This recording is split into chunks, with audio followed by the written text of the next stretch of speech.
Eh, Assalamualaikum, Bunda. Waalaikumsalam. Semakin bertambahnya usia, bagaimana mengatasi kecemasan terhadap kondisi kesehatan diri, suami, dan anak, terutama di masa pandemi ini? Terasa batuk sedikit, sudah was-was. Nah, Bunda, silakan tanggapannya. Iya, ya. Saya bisa memahami ya kondisi sekarang ini kan kondisi yang luar biasa, membuat kecemasan tinggi ya. Betul, Bun. Sebetulnya nggak masalah juga pas batuk, kemudian kita aware ya, karena memang Allah memberikan sinyal pada diri kita. Batuk itu termasuk sinyal, berarti ada sesuatu di dalam tenggorokan kita, dalam paru-paru kita, makanya batuk. Ya. Jadi artinya gini, kalaupun batuk, pasti kan mikirnya COVID ya, sekarang ini ya. Padahal kan masih bisa aja ketelan debu kah, masuk debu kah, atau influenza kah, ya, atau hal yang lain gitu. Maka supaya tidak terlalu cemas, ya pas batuk istighfar aja, astagfirullahaladzim ya Allah, dan biarkan batuk itu, karena batuk itu adalah mekanisme tubuh untuk mengeluarkan, ya, bisa mengeluarkan riak yang mungkin di situ udah ada bakterinya, atau bisa mengeluarkan itu tadi virusnya atau bakteri. Cuman yang dilakukan adalah, kalau tadi contohnya batuk ya, yang dilakukan adalah bagaimana supaya batuk nggak di depan orang, batuk itu ditutup, habis itu cuci tangan lagi gitu, sambil istighfar, ya Allah, astagfirullahaladzim ya Allah, ya, mohon perlindunganmu ya Allah, langsung gitu, ya. Karena ya wajar kalau saat ini kita cemas. Namun supaya tidak terlalu cemas, karena apa yang terlalu ini bisa membuat tambah sakit. Imunitas menurun. Makanya istighfar lagi. Allah itu ya sudah kasih teknik mekanisme mendelete pikiran buruk, ya, prasangka buruk dengan istighfar. Kok gampang banget puasa? Itulah enaknya. Ya, Islam ini gampang, itulah enaknya, Masya Allah, Masya Allah. Karena kita kalau lagi marah, lagi sedih, lagi takut, nggak ingat ilmu apa-apa. Ilmu parenting tuh lupa kalau kita lagi sedih, lagi marah, lagi takut. Ilmu taklim itu lupa. Karena memang mekanisme otak itu ada yang tegang pada saat kita sedang emosinya negatif. Diharapkan istighfar nggak lupa. Makanya dikasih yang paling gampang. Astagfirullahaladzim, astagfirullahaladzim, astagfirullahaladzim. Nanti sudah istighfar yang kelima teringat tuh, oh iya ya, belum tentu COVID loh. Bisa saja debu, bisa saja keselak, bisa saja ya, virus lain. Ya tinggal kalau sudah mulai mengganggu, agak susah di sini, misalnya lengket ya, ada obat batuk nggak di rumah yang untuk membuat ya mengencerkan dahak, kan ikhtiarnya itu, ambil terus doa.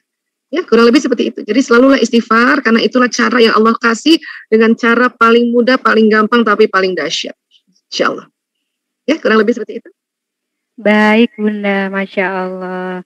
Pertanyaan berikutnya, Bunda Aisyah. Assalamualaikum. Waalaikumsalam. Semoga sehat selalu dan dilimpahi keberkahan. Oh, Masya Allah, amin ya Rabbal Alamin. Jazakumullah khairan, ini didoain sama sahabat-sahabat ini. Tadi saya juga baca nih doa-doanya. Baik, Alhamdulillah. bisa tidak ya kita mempertahankan tingkat estrogen biar saat menopause dropnya nggak terlalu rendah begitu, Ustazah, silakan. Ya, bisa saja ya dengan mungkin makan makanan yang mengandung estrogen, ya progesteron gitu kan. Dan juga bisa konsultasi dengan dokter obsgin ya, karena sekarang ditemukan cara-cara juga agar estrogen tidak terlalu drop. Ya. Hanya memang ya obat-obatan estrogen ini yang diberikan ini masih juga tentunya harus dalam kontrol dokter. Jadi harus rajin ke dokter. Cuman sekali lagi, kondisi pandemi kita diminta kalau nggak penting-penting amat nggak ke rumah sakit. Ya. Karena apa? Karena resiko tinggi untuk penularan. Untuk itu, makanya kalau buat saya ya, saya sendiri sudah mulai estrogennya kurang, tapi nggak mau nambahin macam-macam gitu. Lebih baik ngomong sama diri sendiri. Ya, ngomong sama, kenapa? Karena selain estrogen yang membuat gembira, Anda masih banyak hormon-hormon yang membuat gembira yang di otak kita. Ada dopamin, ada endorfin, ada serotonin, ada oksitosin gitu. Dia bisa diproduksi ya selain dari estrogen, progesteron ini. Itu yang kita mohon sama Allah, ya Allah, saya mohon ya Allah, dopamin yang pada diriku engkau keluarkan lebih banyak, ya, endorfin pada diriku engkau keluarkan lebih banyak. Atau kalau nggak hafal nama-nama hormonnya, bilang aja, ya Allah, mohon kebahagiaan di dalam diriku ya Allah. Itu jauh lebih enak dan jauh lebih gampang dibanding kita menggunakan ya estrogen kimia gitu. Ya, nah, ya. Untuk bisa seperti itu kan harus tahu bahwa oh kita nih begini gitu. Karena dengan kita tahu, kita memaafkan diri kita. Kasih tahu juga suami. Suami saya tuh, waktu saya premenopause tuh sangat-sangat membantu. Ya. Dia minta maaf.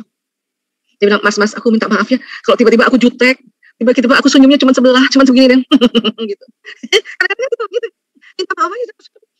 Berkali-kali saya minta maaf. Suami kadang-kadang ketawa kalau saya sambil meringis-ringis senyum gitu, berusaha senyum tapi karena hormon lagi berkurang, apalagi lagi gatel, dia kadang-kadang wah dia siapin itu, dia beliin itu obat-obat yang ada mentolnya, dia bantu kayak gitu. Itu lebih enak, ya. Kadang-kadang saya suka lebih sedikit ya, padahal nggak terlalu gatal-gatal banget supaya dielus-elus aja belakangnya. Kan nggak apa-apa. Jadi kan momentum itu juga sesuatu momentum yang ada belayan-belayan suami, walaupun itu cuma ngasih bedak.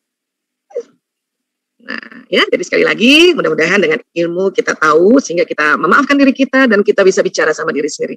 Ya, sekali lagi, 60 triliun tubuh kita, sel-selnya itu bisa diajak bicara. Oke?